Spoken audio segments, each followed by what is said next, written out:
سب سے اعلیٰ درجے کا اسلام کیا ہے؟ من سلم المسلمون من لسانہ و یدہ۔ زندگی میں یہ طے کر لو، کوئی کتنا ہی تمہیں دکھ پہنچائے، کوئی کتنا ہی تمہاری بےعزتی کرے، چپ ہو جاؤ، سہ جاؤ۔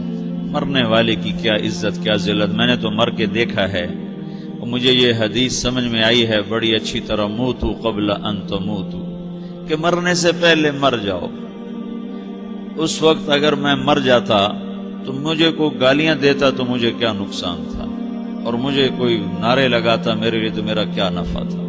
تو مرنے سے پہلے مر جاؤ، کوئی تمہیں برا بھلا کہے تو تمہارا کیا نقصان ہے، تمہیں کوئی واہ واہ نعرے لگائے تمہیں کیا نفع ہے۔ اگر اللہ راضی ہے تو مرد آباد اور زندہ باد سے بے نیاز ہو۔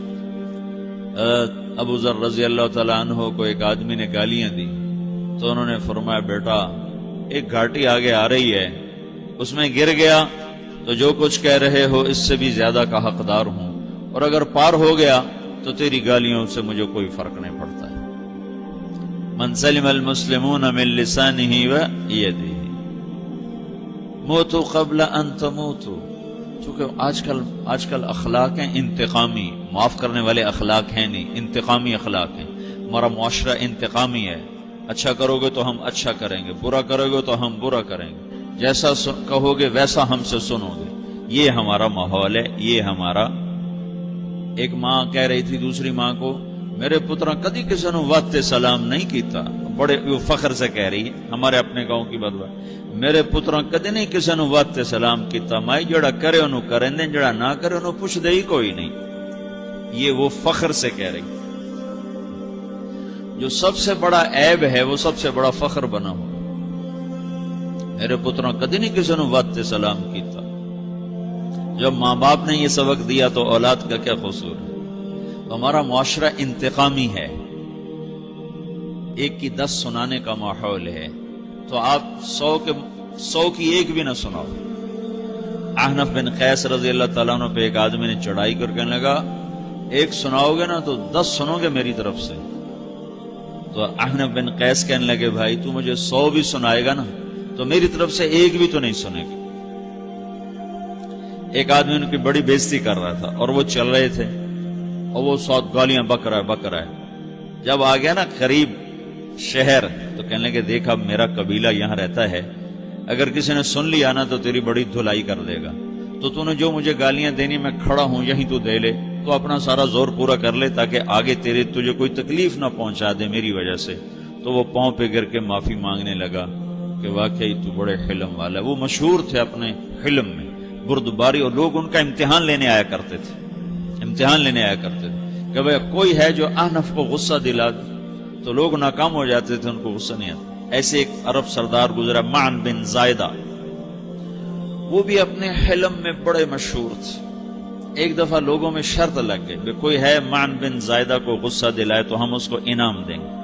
تو ایک شاعر نے کہا میں غصہ دلاتا ہوں، تم دیکھنا ایسے سیخ پا ہو جائے گا جیسے جانور۔ تو وہ چلا گیا اس کی مجلس میں، دربار لگا، عرب سردار تھا بہت بڑا، دربار لگا ہوا، تو کہتا السلام علیکم، وعلیکم السلام۔ تو معن بن زائدہ پر ایک دور بڑے فقر کا گزرا تھا، پھر اللہ نے اس کو بہت بڑی سرداری دی، بنو عباس کا بہت بڑا یہ وزیر گورنر تھا۔ تو کہتا اتذکر اذ لحافک جلد شاۃ واذ نعلاک من جلد البعیر، کیوں بھائی تجھے یاد ہے جب تیرا بستر بکری کی کھال تھا اور تیرے جوتے اونٹ کی کھال کے تھے؟ تو کہنے لگا کیوں نہیں یاد، بھلا کوئی ماضی بھی بھولتا ہے؟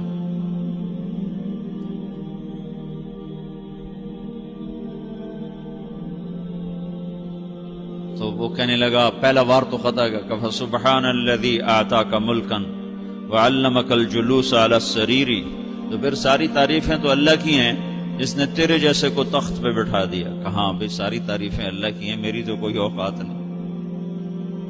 تو کہنے لگا سأرحل عن دیار انت فیہا وان جار الزمان علی الفقیر، جہاں تیرے جیسا حکمران ہو وہاں مجھے رہنا گوارا ہی نہیں ہے، میں یہاں سے چھوڑ کے نکل جاؤں گا چاہے کتنی تکلیف اٹھاؤں۔ بڑے دربار میں یہ ایک گورنر اور وزیر سے بات ہو رہی ہے، تو وہ کہتا ہے اچھا بھائی اگر تو ہمارے پاس رہے گا تو ہم تیرا اکرام کریں گے، اور اگر تو جانا چاہتا ہے تو پھر رافقت کا سلام، تو یہ وار بھی خالی گیا تو پھر کہنے لگا فجد لی ابن ناقصۃ بمال،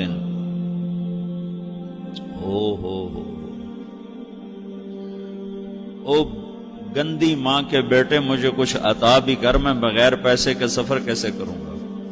عرب کو کسی کو بھی ماں کی گالی دے دینا پھر عرب سردار ہو. فجد لی ابن ناقصۃ بمال، بری ماں کے بیٹے مجھے کچھ پیسے بھی دے، میں نے جانا ہے. میں کہا بھائی اس کو 3000 دے دیا جائے. اللہ تو کہنے لگا قلیل ما آتیتنی و انی لأتمو منک فی الکثیر، یہ تو بہت تھوڑا تو نے دیا ہے، مجھے اور دے. کہا اچھا بھائی 3000 اور دے دو. تو وہ شاعر کی بھی آنکھیں پھٹ گئیں. کہنے لگا اب ٹھہر جا ٹھہر جا، اب میں تیری اصل تجھے بتاتا ہوں. سألت اللہ ان یبقیک ذخرا فما لک فی البریۃ من نذیر، میں اللہ سے دعا کرتا ہوں اللہ تیرے جیسوں کو سلامت رکھے، تیرے جیسا دنیا میں کسی ماں نے جنا ہی کوئی نہیں. فمنک الجود والافضال حقا وفضل یدیک کالبحر الغزیر، تو ہی سخی ہے، تو ہی کریم ہے، اور سمندر بھی تیری سخاوت کے آگے کچھ نہیں ہے. تو نے کہا اچھا بھائی تو نے ہماری برائی کی، ہم نے تمہیں 6000 دیے، اب تو نے ہماری تعریف کی، اب 10,000 اور دے دو اس کو. باتیں ہی رہ گئیں، باتیں ہی رہ گئیں. کہاں سے لائیں ایسے لوگ؟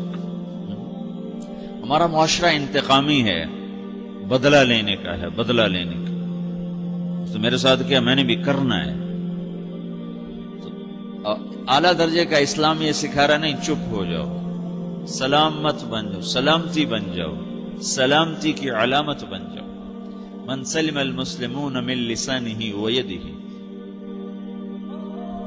اب وہ سوال کرتا ہے یا رسول اللہ ای الایمان افضل، سب سے اعلیٰ درجے کا ایمان کیا ہے؟ اسلام کیا ہے؟ کلمہ، نماز، روزہ، حج، زکات. اعلیٰ درجے کا اسلام کیا ہے؟ من سلم المسلمون من لسانہ و یدہ. یہ اخلاق کا ادنا درجہ ہے، ادنا درجہ ہے.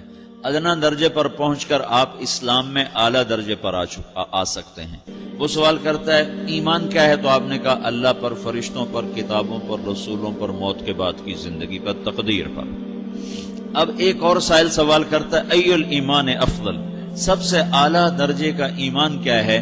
تو آپ نے فرمایا حسن الاخلاق، اچھے اخلاق سب سے اعلیٰ درجے کا ایمان ہے. جو آدمی اسلام میں، جو آدمی اخلاق میں، جو مرد عورت اخلاق میں ادنا درجے پر ہوتا ہے وہ اسلام میں اعلیٰ درجے پر پہنچتا ہے. اب اگر وہ اخلاق میں اعلیٰ درجے پر آ جائے تو اب یہ کہاں پہنچے گا؟ اب یہ کہاں پہنچے گا؟ میرا نبی کہہ رہا ہے سب سے اعلیٰ درجے کا ایمان ہے حسن اخلاق، حسن اخلاق. ابو ہریرہ نے پوچھا یا رسول اللہ وما حسن الاخلاق، یہ بھی ایک اور حدیث ہے. یا رسول اللہ حسن اخلاق کیا چیز ہے؟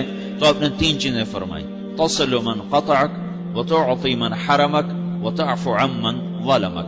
جو تم سے توڑے نہ تم اس سے جوڑو. نہیں کرتا سلام نہ کریں، کوئی ہم چھوٹے باپ کے ہیں؟ ہم تو کبھی بھی نہ کریں، ہم تو کبھی بھی نہ منہ تھوکیں بھی نہیں ہم تو میرا نبی کہہ رہا ہے جو توڑے تم اس سے جوڑو، جو محروم کرے اس سے عطا کرو، جو زیادتی کرے اس سے درگزر کرو. یہ 3 کام جو عورت مرد کر لے گا یہ اخلاق کے اعلیٰ درجے میں ہے. جب یہ اخلاق کے اعلیٰ درجے پر پہنچتا ہے تو پھر میرا نبی کیا بشارت دیتا ہے؟ ادنا درجے پر پہنچ کر تو اعلیٰ مسلمان کی بشارت ہے، اور اخلاق میں اعلیٰ درجے پر پہنچ کر میرا نبی کہتا ہے کاد الحلیم ان یکون نبیا، اعلیٰ اخلاق والا بس نبی بنتے بنتے رہ جاتا ہے. اعلیٰ اخلاق والا ایسے ہے جیسے کہ نبی، قریب ہے کہ وہ نبی بن جائے. یہ تو ہے نا ترجمہ، لیکن ہم ہمارے اردو میں کہتے ہیں وہ نبی بنتے بنتے بنتے رہ گیا. کیا مطلب؟ کہ اس میں اور نبی میں صرف نبوت کا فرق رہ جاتا، باقی وہ سب کچھ حاصل کر لیتا ہے. تو یہ سارے دین کا میں نے آپ کو خلاصہ بتایا ہے کہ میری آپ کی ضرورت ہے کہ میرا اسلام اعلیٰ درجے کا ہو، من سلم المسلمون من لسانہ و یدہ، میرا ایمان اعلیٰ درجے کا ہو،